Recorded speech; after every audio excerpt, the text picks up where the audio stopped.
नमस्कार। मैं रंजन कुमार अमृत न्यूज़ से आप सभी दर्शकों का हार्दिक स्वागत करता हूं। मुझे बहुत खुशी है कि आज हमारे सामने एक युवा मतदाता हैं और आइए इनसे बातें करते हैं युवाओं की क्या समस्या है, क्योंकि भारत जो है युवाओं का देश है और विशेष रूप से बिहार जो है युवाओं का राज्य है। और किसी भी समाज के बदलाव और साथ ही साथ चुनाव में जो किसी भी उम्मीदवार की जीत या हार होती है उसमें युवा मतदाताओं की मत या उनके मतदान पर ही निर्भर करता है कि कौन सा नेता जो है जीतेगा या हारेगा। नमस्कार जी, आप अपना परिचय दे देंगे? मैं विकास कुमार, जिला रोहतास से। क्या करते हैं आप? मैं सिविल सर्विस का एग्ज़ाम करता हूँ, तैयारी करता हूँ। और कहाँ तक की पढ़ाई की है आपने? कौन सा विषय से? हम फिजिक्स ऑनर्स से बीएससी ऑनर्स बीएससी किए हैं। किस कॉलेज से? As college, Punjabi Singh college. कहाँ पे? विक्रमगंज। हाँ, विक्रमगंज, रोहतास। अच्छा, ये अभी जो इलेक्शन का माहौल चल रहा है और क्या आप अपने मतदान का उपयोग किया है या पहली बार करने वाले हैं आप? नहीं, अब की बार तो हम पहली बार करने वाले थे, लेकिन कुछ कारणों के चलते हम अपने मतदान को नहीं कर पाए। पहला कारण कि जो यातायात का, जो सरकार क्या की है कि ट्रेन बंद कर दी है। ट्रेन बंद करने में क्या हुआ कि हम लोग को आने जाने में सबसे पहले तो फाइनेंशियल प्रॉब्लम, ज़्यादा भाड़ा लग रहा है। जो बस वाले हैं मनमानी ले रहे हैं। जो हम लोग को लगता था घंटा 2 घंटा, उसमें एक दिन भर चला जा रहा है। इससे हम घर पर नहीं जा पाए, अपना मत को नहीं दे पाए। दुर्गा पूजा में भी आप घर नहीं जा पाए? नहीं, हम घर नहीं जा पाए। इधर बस का जो भी होता, बस ट्रेन नहीं चलने के कारण हम लोग को बहुत ज़्यादा प्रॉब्लम फेस करना पड़ रहा है। कोचिंग में हमें पढ़ाई भी डिस्टर्ब हो रहा है। ये कोचिंग संस्था भी उस तरह से हम लोग का नहीं चल रहा है। कि अगले महीना से हम लोग का एग्ज़ाम चालू है, तो एग्ज़ाम का तैयारी करने आए हैं। तो सोचे थे कि एग्ज़ाम जब ट्रेन चालू हो जाएगा तो आएंगे सुबह में, अपना एक जो भी होगा मत देकर इसके बाद अब आगे चले जाएंगे पटना, जो भी होता तैयारी करना स्टार्ट कर देंगे। लेकिन ट्रेन गाड़ी यातायात नहीं चलने के कारण हम लोग को आने जाने में बहुत ज़्यादा प्रॉब्लम होता है। अगर हम जाने का भी सोचें तो क्या होता है ना, हम लोग को ज़्यादा भाड़ा देना पड़ता है और हम लोग को ज़्यादा बर्डन पड़ने लगता है, फाइनेंशियली बर्डन पड़ने लगता है, इसलिए हम लोग नहीं जा पाए वहाँ पर। तो बहुत अफसोस होगा कि इस बार आप मतदान नहीं कर पाए, क्योंकि आज ही का दिन था। अफसोस हो रहा है कि आज ही था, आप अपना मतदान नहीं दे पाए जी। ये मेरे साथ ही नहीं, मेरे बहुत सारे दोस्त लोग हैं, उनके साथ भी ये घटना घटा। तो वो लोग इस ट्रेन या वगैरह बहुत कुछ ऐसा उनको फिजिकली या फाइनेंशियली फेस करना पड़ा, जिसके चलते वो नहीं जा पाए, अपने मत को नहीं दे पाए। ये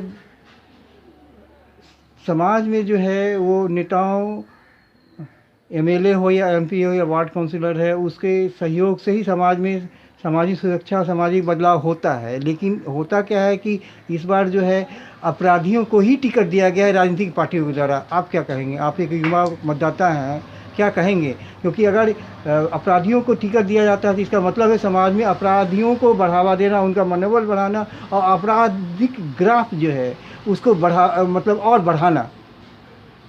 देखिए, इस पर हम बोलना चाहेंगे कि इसमें तो सबसे पहले हमारे जो युवा वर्ग है इनको शिक्षित होना पड़ेगा। अगर कोई भी पार्टी हो, अगर वो अपराधी को टिकट दे रही है तो सबसे पहले उसको बाइकआउट कीजिए। हमको उसको किसी भी हाल में सुनने या उसको कोई भी प्रचार प्रसार में कोई सहयोग नहीं करेंगे। अगर एक बार हम किसी भी एक चुनाव में अगर हम उसका बाइकआउट कर दिए, उसका हम नहीं सपोर्ट किए, तो अगले चुनाव से सारे पार्टियां एक सही साफ सुथरी इमेज वाले जो लोग होंगे उनको पार्टी देना स्टार्ट कर देगी। लेकिन अभी के क्या स्थिति है कि जो लोग हैं, जो जितने बाहुबली हैं, उनका दबदबा समाज में ज़्यादा है, आतंक है और दबदबा के चलते लोग शिक्षित नहीं है, तो इसलिए वो अपने मूल अधिकारों को नहीं जानते हैं और वो क्या करते हैं, दबाव में आकर अपने वोट को, उसके दबाव, बाहुबली जो लोग हैं उनके दबाव में आकर अपने वोट दे देते हैं, जिसके चलते वो बड़े बड़े पदवी पर जाते हैं और ज़्यादा उनका आतंक बढ़ता है। और सबसे बड़ी बात है, जो वोट देते हैं मतदाता वही उनके शिकार हो जाते हैं। उनके अधिकारों का हनन भी होता है। ये तो बात है कि जो वोट देते हैं वही होते हैं। इसलिए तो सबसे पहले हम लोग को शिक्षा पर काम करना चाहिए। अगर शिक्षित समाज होगा तो हर कुछ समझेगा, वो अपने अधिकारों को समझेगा कि मेरा अधिकार क्या है। मेरा अधिकार है कि वोट देना, तो मेरा अधिकार है ना वोट देना। कोई हमसे कैसे जबरदस्ती दिलवा सकता है? नहीं दिलवा सकता। तो वोट देना मेरा अधिकार है। तो इसके लिए युवाओं को शिक्षित होना, साथ साथ शिक्षा के साथ साथ जो ये बेरोजगारी है इस पर भी सरकार को काम करना चाहिए। युवा तो बेरोजगार है, शिक्षित बेरोजगार है, कोई उसकी सुनने वाला नहीं है। ये तो बात है कि युवा बेरोजगार है। देखिए इसमें क्या है, अब की बार तो जैसे 2014 का चुनाव में एनडीए सरकार ने बोला था कि हम 2 करोड़ जो जॉब है प्रोवाइड करेंगे पूरे इंडिया को, लेकिन दिया क्या? कुछ नहीं। जितना भी रेलवे है, बहुत सारे जो संस्थाएं हैं जो सरकारी थी उनको प्राइवेट करने लगा। जैसे रेलवे को ही प्राइवेट कर दिया, बहुत सारे एयरपोर्ट्स हैं उसको प्राइवेट कर दिया। इससे क्या हुआ कि जो निम्न तबके के लोग हैं इनको बहुत ज़्यादा प्रॉब्लम होगा। मध्यम लोग और निम्न लोग इसमें बहुत ज़्यादा पिसने वाले हैं। जो अपर क्लास है, अपर क्लास के लिए सरकार है, निम्न क्लास और मध्यम लोगों के लिए बहुत ज़्यादा बर्डन देने वाली ये सरकार है। और कोरोना के कारण, कोरोना संकट के कारण बहुत लाखों करोड़ों लोग बेरोजगार हो गए, बहुत सारी फैक्ट्रियां बंद हो गई और वो भुखमरी के कगार पे आ गए हैं। बहुत सारे परिवार उजड़ गए, बेघर हो गए, बहुतों कुछ युवा परिवार तो सुसाइड भी कर लिया। देखिए यहाँ अभी का जो बिहार में अभी सरकार है उसका क्या सीन है कि जब लोग आ रहे थे बाहर से तो उसके लिए किसी भी तरह का मदद नहीं की। आज वो बोल रही है कि युवा हमको वोट दे, आगे हम शिक्षित करेंगे, जॉब देंगे। आप 15 साल आपको दिया गया ना, आप 15 साल से बिहार में राज किए, तो 15 साल में आप क्या किए? बोल रहे हैं मेरे पास पैसा नहीं है। आपका ही एक नीतीश कुमार ने हम इंटरव्यू दिया था, बोले थे कि बिहार में ऐसा कोई भी फैसिलिटी नहीं है जहां हम कंपनी बैठा सकें। बिहार में जगह ही नहीं है। क्या बिहार में पूरा इतना फुल हो गया है, बिहार की इतना ज़्यादा कंपनी बैठ गया है या इतना पॉपुलेशन हो गया है कि यहाँ जगह ही नहीं है। और एक बात और, जो मजदूर थे लॉकडाउन से पहले, जो मजदूर थे बालूबंदी के कारण या और भी कारण था कि मजदूरों का कोई देख रेख सुनने वाला कोई नेता नहीं था। और अभी जब कोरोना के कारण जो मजदूर वापस आने लगे तो बोले कि सभी को जॉब देंगे, 20 लाख लोगों को जॉब देंगे, ये मजदूरों को। और अभी फिर क्या कहता है मजदूर लोग, तो फिर वही हाल है। उन लोग को थोड़ी, अब मजदूर को नौकरी कहाँ से देंगे? अब जो शिक्षित है उसको क्या, उसको नौकरी नहीं चाहिए क्या? मजदूर ही नहीं, हम रोजगार तो सभी को चाहिए, सभी को चाहिए रोजगार। जितना भी युवा वर्ग है सबको रोजगार चाहिए, तब चाहे मजदूर हो या चाहे शिक्षित हो, कोई भी हो। आपको ये नहीं बोला जा रहा है कि आप सभी को दीजिए रोजगार, सरकारी रोजगार दीजिए, सरकारी नौकरी आप न दीजिए, लेकिन उसके एबिलिटी जो है, उसके जो योग्यता है उसके अनुसार तो आप दीजिएगा। और दूसरी बात, जो भी आप वैकेंसी निकालते हैं, वैकेंसी को आप एक नियमित समय तो नहीं पूरा करते हैं। वोटिंग हो रहा है, आज डेट फिक्स हो गया है कि 28 को, 3 को, 7 को और 10 को रिजल्ट होने वाला। तो उसी तरह तो आप कीजिए कि एग्जाम 10 को एग्जाम होने वाला है, अगले 2 महीना में उसका मेंस होगा, इसके बाद जो भी होगा, जो भी प्रक्रिया है उसको रेबल कर दीजिए। नहीं कि हमको ये शेड्यूल वाइज कर दीजिए, उसके अनुसार जो भी युवा है उसके अनुसार प्रिपरेशन करेगा। आप इतने लोग को, इतने जो हमारे बिहार की जनसंख्या है उसका आप कंट्रोल कर पा रहे हैं वोटिंग द्वारा, वोट उसको दिला पा रहे हैं, लेकिन जो हमारे कुछ युवा हैं, 5-10 लाख के युवा, उसको आप एग्जाम उसका कंडक्ट नहीं कर पा रहे बढ़िया से। 2016 का भी बहुत सारा एग्जाम है, अभी तक उसका कोई अता पता नहीं है कब होगा कब नहीं होगा। रेलवे तो इतना स्ट्राइक, जब डिजिटली लोग स्ट्राइक किए तो 15 तारीख को दिया गया है, लेकिन इसके बाद कोई नोटिस नहीं दिया गया कि होगा नहीं होगा। लापरवाही है और बहुत सारे क्वेश्चन भी परीक्षा के आउट हो जाते हैं। हाँ, ये तो भ्रष्टाचार तो बहुत बड़ा मुद्दा है और शिकार हो रहा है बेरोजगार युवा वर्ग हो रहा है।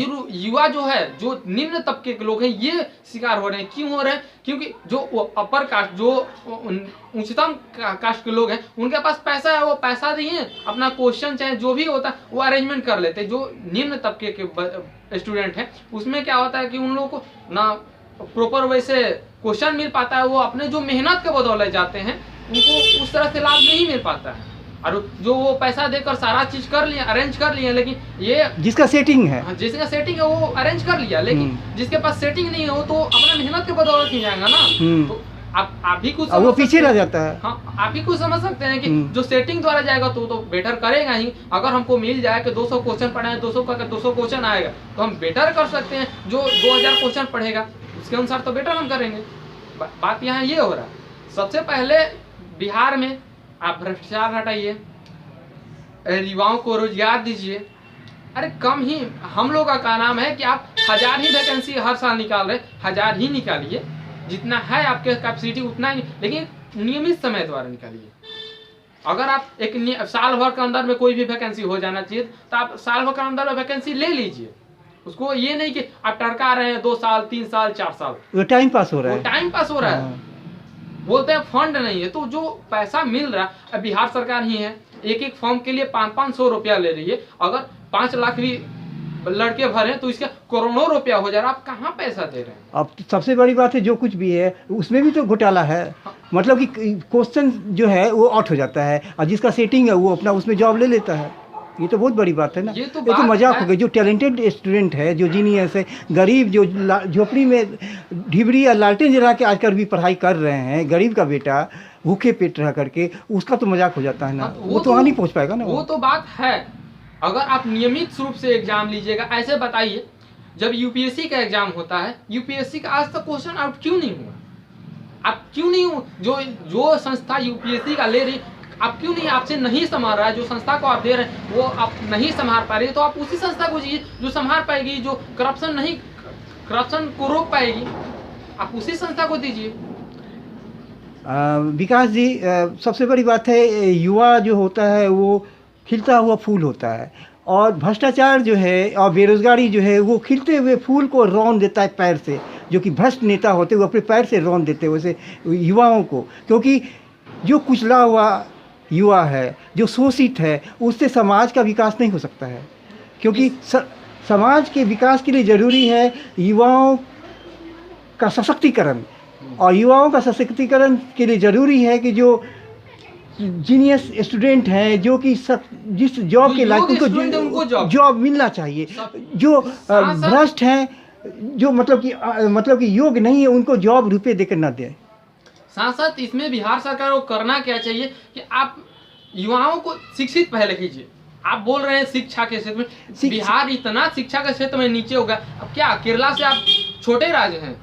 केरला एक उतना छोटा राज्य होकर उसका जो लिटरेसी रेट है वो 97 पॉइंट कुछ समथिंग है।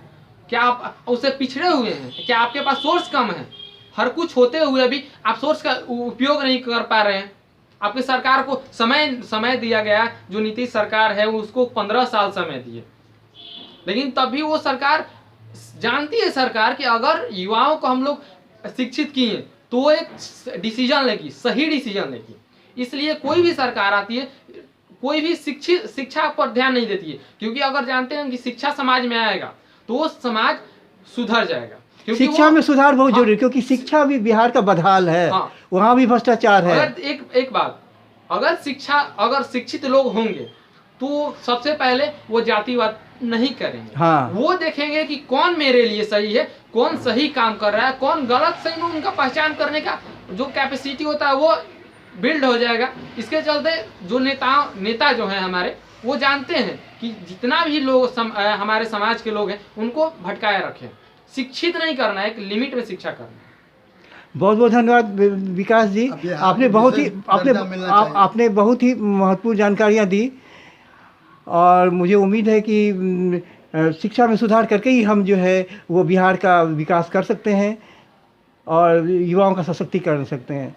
बहुत बहुत धन्यवाद। नमस्कार। मैं रंजन कुमार, अमृत न्यूज़ पटना, बिहार। नमस्कार।